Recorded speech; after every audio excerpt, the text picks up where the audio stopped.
So our next guest says young conservatives have leapfrogged ahead of Democrats when it comes to messaging, and the Republican National Committee is spending millions to make it happen. Award-winning journalist Kyle Spencer joins us now. Her new book is entitled Raising Them Right: The Untold Story of America's Ultra-Conservative Youth Movement and Its Plot for Power.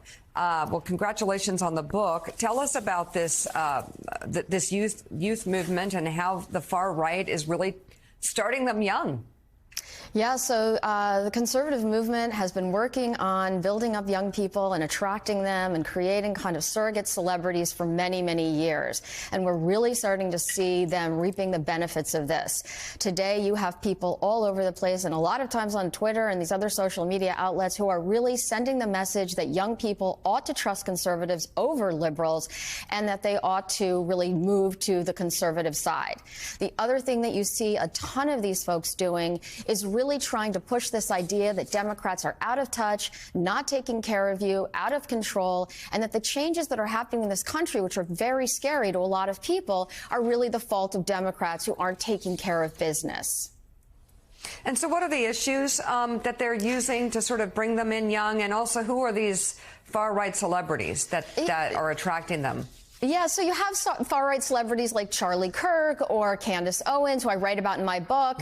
But you also have folks, you know, they're constantly making new celebrities. So, you know, you see someone like Kyle Rittenhouse, who killed a couple of people at a rally, who's now a celebrity who's beloved on the right. I mean, this is the kind of thing that they're able to do. It's really a celebrity-making machine. And young people love Kyle, and they love Charlie, and they love Candace.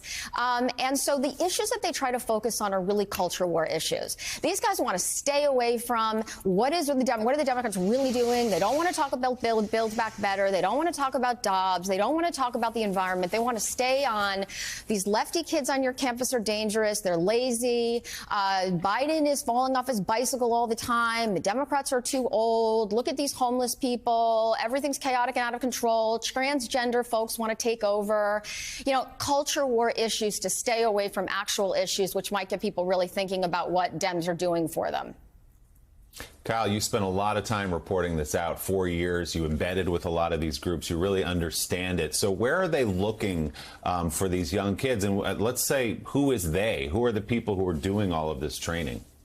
So the training has been built up for a long time. There's an organization called the Leadership Institute. It was started in the late 1960s, early 1970s. The Leadership Institute is basically creating foot soldiers for the right. It is housed in a building outside of D.C. The Leadership Institute raises $25 million a year to teach kids how to activate, how to door knock, granular stuff. What should you put in your pamphlet? What should you put on your sign?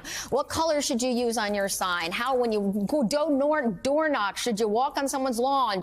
How should you convert people? So this is the type of stuff that kids are learning. As you can imagine, we're living in a very weird world now where the conservatives are the one who seem to be very in touch with how people communicate and what is going on with, politically. And so what did the conservatives do immediately when they started seeing stuff happening on school boards? They started teaching kids, you know what, we're going to teach kids how to run for school board office and talk about all this CTR stuff. So, it is invasive and it is big and it is very organized. Kyle, is this at all a regional thing? Are there parts of the country where young people, where they're finding young people more receptive to these ideas and this pitch?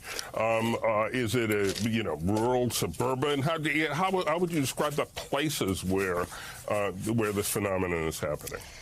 So originally, this phenomenon was really focusing on college campuses, right? And the idea was we're going to get these college kids. But what we've seen in the last 10 or 15 years, the way people use social media, is that a lot of these activists realized, these young activists, that they didn't have to just focus on college campuses, that didn't really scale, right? That what really scaled was to go online and to talk to people on social media. And then you could get millions and millions and millions of people. And these right-wing activists like Charlie Kirk at Turning Point USA and like Young Americans for Liberty, which is another group I follow. These guys are online and they are working on messaging on a daily basis to figure out what is the most coherent message to get kids attracted to them. And so they can get them in all corners, right? They can get them in all corners. But what I argue in my book is that when you see groups like the Proud Boys or the Oath Keepers, and a lot of people find them to be the most alarming right-wing groups, but those are very radical groups that are going after fringe kids. These groups are going after mainstream kids, your kids, my kids on college campuses and beyond.